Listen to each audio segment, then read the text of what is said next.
Hi and welcome to this lab on setting up an ONTAP virtual environment. My name is Peter and I will try and talk you through it. What we will do in the lab is we will set up a 2-node cluster running ONTAP 9.4 and we will be able to connect to your Netapp cluster from other machines in your network. Before we do that, let's have a quick look at what this simulator is really about. It is the actual operating system that also runs in production. But now it is inside a VMware virtual machine. There are some limitations when you run the simulator. First of all, you do not have storage failover, which is a very important part in a Netapp environment, but you cannot have storage failover. The virtual machines will all have their own private disks. So this is, as they call it, a non-shared disk environment. Also, you cannot run fiber channel connections. So with regard to storage area networks, you can only run iSCSI. But other than that, it is virtually equal to running a production environment, basically. Now, what will we do? What is our environment going to look like? We will have 2 simulators running in the cluster. These simulators will need the following network settings. A cluster always needs a private network. If you have 2 nodes in your cluster, or 4 nodes, or 6 nodes, or 8 nodes, you will always need a private network so that the nodes can communicate independently from other networks. You will need 2 ports per virtual machine. These 2 ports should be set to host only or private.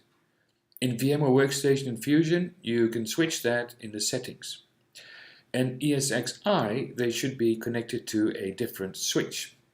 But we're not talking ESXi here. The other ports should be bridged. So by default, they're set to NAT, which means Network Address Translation. And that basically means that clients cannot connect to your virtual machine from the outside of your laptop. So you can connect to the outside world by using your laptop's environment, but nobody is able to access you as a virtual machine inside. So you want to open up the virtual machine by bridging your adapters. We will see how to do that in the lab as well. Also, we can add 2 more ports to the virtual machines. So each machine will have a total of 4 data ports and 2 private interconnect ports. Now, what are the steps we're going to do? We will be creating a working environment. So where will I put my downloads and other things? We will download the simulator, licenses, installation guide from mysupport.netapp.com. We will extract the OVF file and import it in VMware. Then we will configure both nodes in the cluster. We will test connectivity from other hosts. Then there's one more thing. The node has a volume which is very important and should always be present, which is called vol0, or the root volume of the node. If that volume fills up, then your node will become dysfunctional. To prevent that, there are some additional steps you can take, but this is optional. Now let's do it. As you can see, I'm in my laptop and I have a Seagate drive to the right. And I'm going to store my stuff, so everything I download, including all the virtual machine stuff, I'm going to put it in my Seagate drive. So I go to the Seagate directory, and I create a simulator directory inside volume Seagate, and I'm going to create some additional directories in there. Maybe I'm going to install 3 virtual machines, so I have 3 subdirectories, node 1, node 2, and node 3. So now I know where I'm going to put my stuff. And then I open up a browser and I'm going to download the simulator. So we go to mysupport.netapp.com and we have to sign in. So you have to have an account and you can sign in. Then I go to downloads, click on product evaluation and choose the Data ONTAP simulator. I scroll down to the bottom and accept the license agreement. Then I press continue. So I'm going to download the installation guide and I'm going to put it in the Seagate drive somewhere in there. So I save it I also take the licenses. This is very important because in the license file you will find the serial numbers of the nodes, and you will need the serial numbers later on. And of course we're going to download the simulator. We're not going to download ESX, but we're going to download the one that is going to be used for Workstation, Player or Fusion.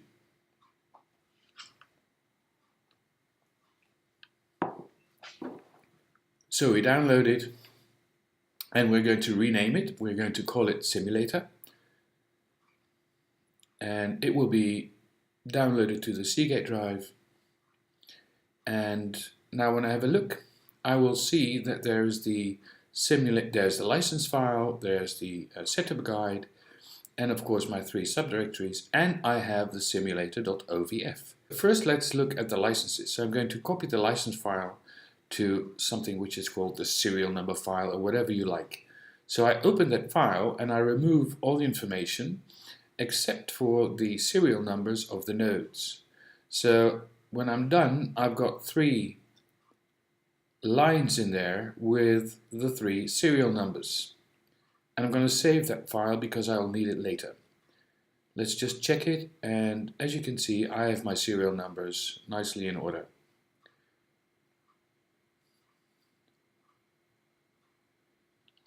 Then this simulator.ovf file is a file that should be extracted. Let's just check it, and it tells me that it's a tar archive. Now in Linux or in Unix you can untar a file by running tar extract verbose, and the file is simulator.ovf, so I extract it. If you run Windows, there are extraction tools to use for that purpose. So I have the files. Now I'm going to go. Now I start a VMware Workstation or Fusion in my case. So I say I'm going to import my OVF, choose the file, and the file is not on the local disk, but it's on the Seagate drive. I go to the simulator directory and I see the OVF file all the way at the bottom. So I pick that and then I open it. So it's in Fusion. I continue, and now I'm going to rename it. My first node is going to be called 94-01, which is the first node in my 2-node cluster. So then I'm going to determine that I want to store it in the node 1 directory on the Seagate drive. So I do that, and it will start importing that node. So this is the important part about the networking. You see that the first 2 adapters have been set to private, which is okay. This is the cluster interconnect. The second 2 adapters, however, are set to NAT. So I'm going to change that. So I change the network adapter 2 and network adapter 3, but I'm first going to add the other 2 additional adapters. So I select that it's going to be auto detect, which is bridged, and I add another device and I set it to auto detect as well. So now I've got 2 bridged adapters, and then I look at my original adapters. So I skip the first 2 because that's the cluster interconnect, and I change the other 2 to auto detect as well. So after that I will have 4 bridged adapters and I will have 2 private adapters, and that's exactly what we want. And we're done. Now before I start my virtual machine, I'm going to clean up my desktop a little bit. So I have that terminal. We can lower that as well. So this is our VM 94-01, and it's booting. Now we don't have to touch, but we are going to have a look at the loader first. So we can let this run if we want to, and it will boot, but we stop it by pressing the space bar. And now when we run printn, it will show us what are the variables. And I just want to have a look at my serial number. So I look at the serial number, and what I see is this is one of the numbers which is in the license file. So it's pretty important that you check your license file again, make sure that you have the correct numbers. So I open my serial number file that I just created, and I see that the second number in this list matches the serial number of the first node. Okay, so I don't have to change that. I can leave it at that and continue booting. So I run boot on tap, and it will start booting. Now, I'm going to see that I can enter the boot menu. I have to do that because I have to initialize all the disks. So I choose 4. If I don't do that, my virtual machine will not have any drives configured, and it will not be able to set up its vol 0, which is for configuration purposes. So it starts booting, and now it will set up the environment for itself, and after some time it will start asking me questions.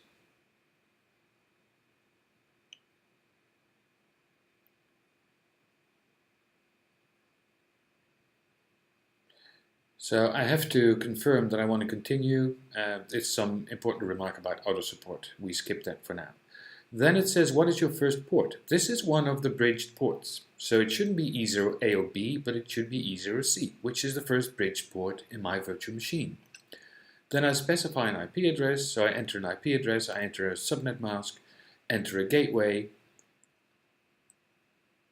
default gateway, and I can now start a browser, but I'm not going to do that. I'm going to keep on configuring my cluster on the command line. So do I want to create a cluster or join a cluster? Obviously I have to create a cluster because it's the first node. And is this going to be a single node cluster or not? No, it's not going to be a single node cluster. And do I want to stick with the defaults for the cluster interconnect? So I enter the password for the admin user. So then it will start creating the cluster interconnect interfaces, take some time, and I can specify the cluster name. And I go for CL1, which is cluster 1. Now it starts the replication service and all the other services that have to be started. So basically the cluster software is getting started. Now I can add additional license keys. I'm not going to do that now. So I'm going to skip that, simply press enter. And now I have to configure the management interface. So this is usually the port via which you connect if you want to manage your cluster. It's also a bridge port. I enter the IP address, I enter the subnet mask and the gateway. DNS domain name is going to be netapp.local in my case, and the name server for IP addresses is 247. I have to enter the location and I can log in. So I log into my cluster. It's only got one node and I'm going to check that. So I run cluster show and it says you have CL1-01 and health is okay, eligibility, whatever that may mean. We see that later in another training. Then we run a node show and we do a vServer show, and this is a functional cluster. So we have an admin storage virtual machine and a node storage virtual machine, so we can access our cluster and manage it. But let's first add a second node to this cluster. So we go back to VMware workstation or Fusion and we import the same file again. So we choose the OVF, we open it, we continue, we're going to rename it, so it's going to be called 94-02. We save it in the correct directory, which is node 2 in the simulator directory, and we save it. It gets imported, and once it's imported, I can start setting it up. Again, we have to do the networking bit, so let's just check. When we look at this first one, we see that it's not auto-detect and we set it to auto-detect. So basically, this is a repetition of the first steps that we did with the other virtual machine. So set everything to auto-detect. Then add the two devices, because we want to have 4 ports for data and management.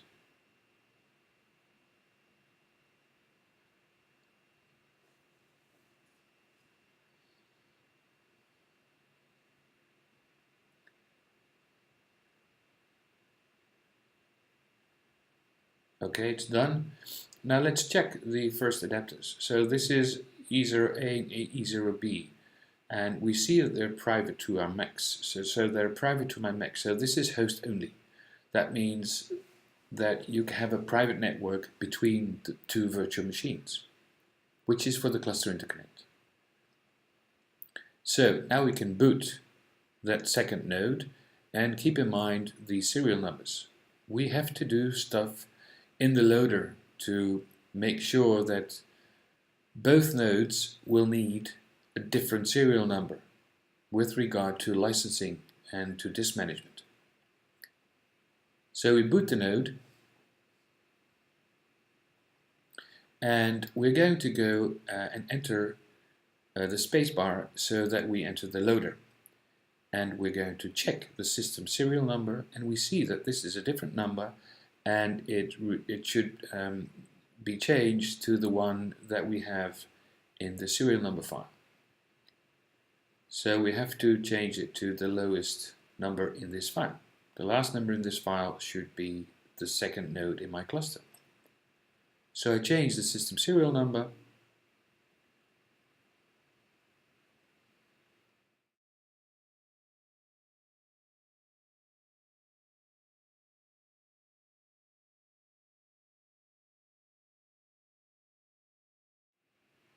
and I have to do that twice because there are 2 variables that contain this number.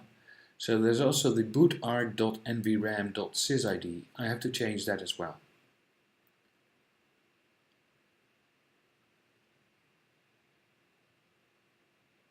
Okay, so we're done. Now we can boot ONTAP.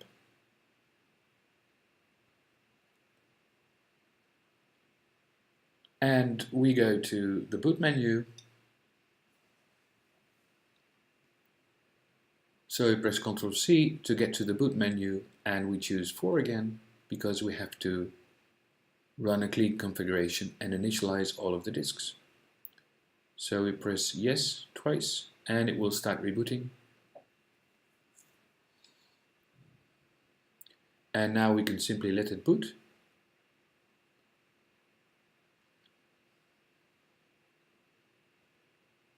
White file procedure requested. It starts initializing the drives, everything is okay, and we can continue. Now we specify the node management port of the second node, which is also E0C.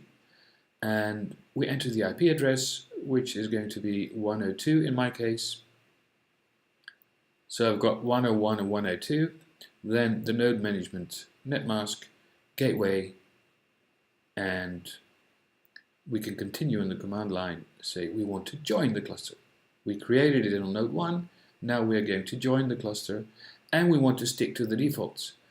Unfortunately, in this case, my second node is unable to enter that cluster network for whatever reason. So I am urged to type an IP address of that cluster network. So what I'll do, in order to find that out, I will connect to my first node. So I'm going to check whether 101 is available, and fortunately it is. So I can SSH into my first virtual machine, which is 101. So I specify, I enter the admin user and give it the password, and then when I log in I say netint show, and it tells me that I have 2 IP addresses, and I'm looking for the cluster interconnect address, and I see I've got the cluster interconnect address. That's the one I need. So I'm going to do it again, but now by entering the cluster interconnect of the first node. And as you can see, it immediately checks and sees that the cluster is there, and it starts joining the cluster. So let's check whether the IP address of the node management interface of node 2 is already up and running. Just to have a look, and we see that we get a reply. So node 2 is up and running and it's busy getting into the cluster. So we can log in finally, and when we log in we run a cluster show and it will tell us that both nodes are healthy and they're both up and running in the cluster. So we're very happy. Also look at the nodes and finally have a look at the IP addresses. And what we see when we look at the IP addresses, we will see that we have 4 cluster interconnect interfaces, 2 on each node, and we have 3 management interfaces, 2 node management interfaces and 1 cluster management interface. And we're done setting up the cluster. Now this is the optional part. What I will do is I will show you how you can grow your vol0 on every node. So both nodes have a volume which is called vol0. If that volume fills up, you will no longer be able to run your VM in the cluster because it will simply be dysfunctional. So to avoid that, we go to a different shell after we've logged in and we will grow that volume. So in fact, we grow the aggregate first and then we can grow the volume to a bigger size. So that will prevent the volume filling up. Another thing we're going to do is we're going to stop the snapshotting schedule. Every node by default has a snapshot schedule. That means that it will start creating snapshots the minute it gets created. So the volume gets created and after an hour you will have a snapshot. Snapshots will take space in time. So what we do is we stop the snapshotting on vol0 because that will save space. Because we want to prevent this volume from filling up. Now let's have a look at this. So I log into my cluster and I use the cluster management interface, which is 100. I confirm and enter the password. Then I go to that different shell, which is done by running node run node and then specify the node name. Then I query the status of my vol0 and it says it's online and it's some configuration information and I'm not interested in that right now.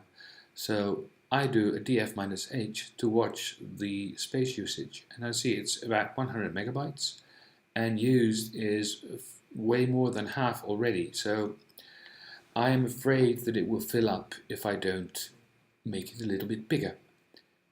So what I do is I disable the snapshotting on vol0, then I add a disk to the aggregate and I will grow vol0.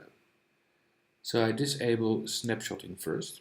So I run snap shed vol0 0 means no snapshotting. And when I look at that, it says there's no snapshotting because it's 0, 0, 0, which means no snapshotting, no schedule. So do a list, and fortunately there are no snapshots yet, so I'm safe with this. So I exit and I go to the cluster shell. This is my administration shell, and I'm going to add a disk to my aggregate. So I have a disk group that holds vol0 and the disk group is connected to node 1, and I'm going to add one single device, one single disk to that particular disk group, or aggregate as Netapp calls it. So I add a drive to the root aggregate. So I want to continue. I'm also going to add it to the second node's aggregate. So aggr0 on node 2 also will get an additional disk. Do I want to continue? Yes, please. So then I run aggr show and I see that my aggregate is 1.67 gigabytes and I have around 800 somewhat megabytes available. So now I can grow my vol0 with 800 megabytes at least. So let's do that. So I go to the node shell of that particular node again, so the first node, and I'm going to say the new size of that volume is an additional 800 megabytes added to the existing size. And I do that for the second node as well. So I'm going to add 800 megabytes. And now you can see it's bigger and I have some more space available in my vol0. which will be the same on the other node as well. So I'm in the clear, and we're done with setting up the simulators.